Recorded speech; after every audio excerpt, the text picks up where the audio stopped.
Hi, I'm Nikki Collins, coordinator of 1001 New Worshiping Communities for the Presbyterian Church USA. I'm here in my home studio and football watching room with my production assistant Barks to tell you about the history of the 1001 movement, the accomplishments that have happened since we've been working together, and a little about the system of resources we have developed to help you and your presbytery become a successful launcher of new worshiping communities. The 1001 movement began in 2012 with an action of the 220th General Assembly that met in Pittsburgh, Pennsylvania. The assembly ignited a movement to start 1001 new worshiping communities across the denomination over the next 10 years. It was a bold and courageous challenge. It was a faithful and hopeful commitment to joining the Holy Spirit in transforming the church and the world. Since that time, the Presbyterian Mission Agency has built a team and a body of resources to help local congregations, mid-councils, and individuals as they are listening for how God is calling them to gather and serve whole new groups of people in ways we never dreamed possible. And here's what is happening. We are more than halfway to our goal. In fact, we have helped to launch over 650 new worshiping communities since we began together in 2012. And these communities are helping to change the face of the Presbyterian Church USA. They are younger and more racially, ethnically, socioeconomically diverse than our existing congregations. They are made up of men and women who were not previously attending a PCUSA church. In fact, it is clear that new worshiping communities are the most effective way to engage new disciples in following Jesus Christ. Our most recent research tells us that 78% of the people participating in our new worshiping communities were not previously a member of a Presbyterian church. This goes way beyond church shopping and church swapping. 44% of the people who attend a 1001 new worshiping community say they were previously unchurched, dechurched, or of a non-Christian faith before coming to be a part of this new community of faith. Compare that to studies of existing congregations, which suggest that 1 in 10 new members of a church more than 15 years old was previously unchurched or dechurched.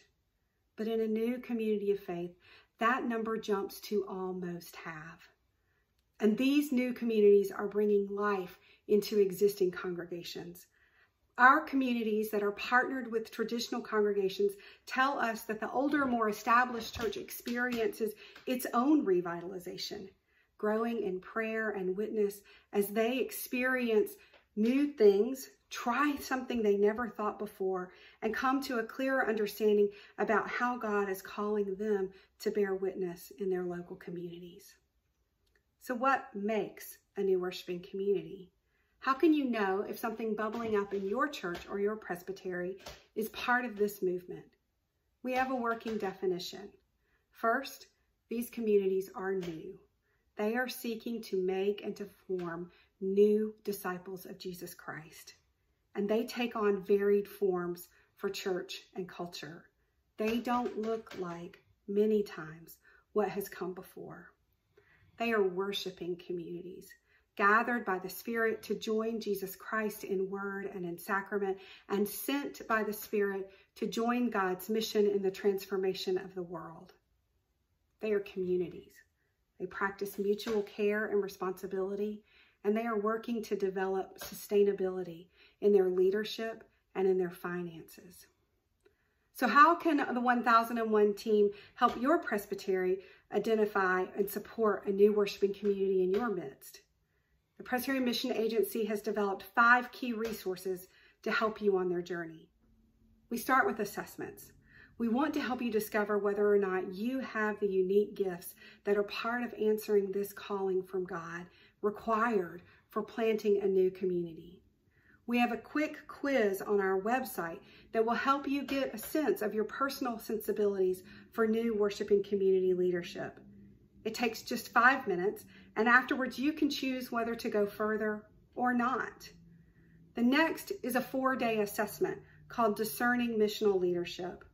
Offered largely at seminaries and retreat centers across the country, and now in this time, online and virtually, participants engage in inventories and exercises and group process in the company of trained assessors who offer them experience and advice and encouragement as these potential leaders continue to discern their call to this kind of ministry.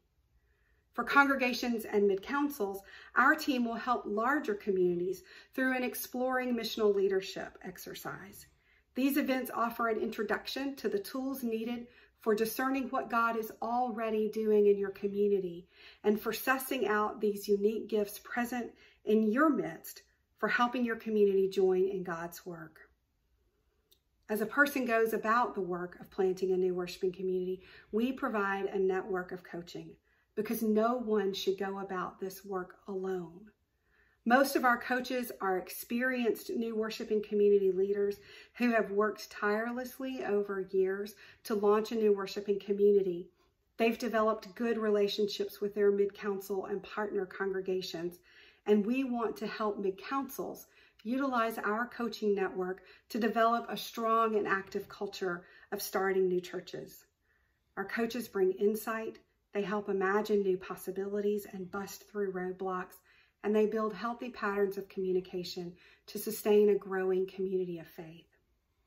We also offer numerous opportunities for training new worshiping community leaders. Each year we offer in-person, virtual, and online training opportunities that address the specific challenges new worshiping community leaders face and help them to develop practices and habits to build financial sustainability. In addition to all of this, we gather cohorts of leaders for support and peer learning while deepening their insights into planting new churches. We also have a system of leadership development through a program of apprenticeships and residencies, placing discerning and young new worshiping community leaders in a context and giving them a chance to train with a strong practitioner as they develop the skills to launch another new worshiping community. And then there is funding. The Presbyterian Mission Agency and the Presbyterian Foundation have brought substantial financial assets to seed and sustain new worshiping communities. There are seed grants for the exploration and launching of a new worshiping community. And after that, the community and mid-council can apply for growth and investment grants over a multi-year period, continuing the startup and sustaining of a new worshiping community. In addition to that, we provide healthcare grants for new worshiping community leaders, up to 3 per community, to help them offset the cost of providing healthcare for themselves and their family. Since 2013, the Mission Development and Resource Committee of the General Assembly has invested over $9 million in direct support of new worshiping communities.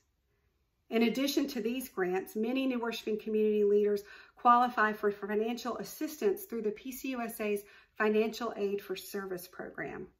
These educational debt relief opportunities are open to both ordained and non-ordained leaders in service to the church.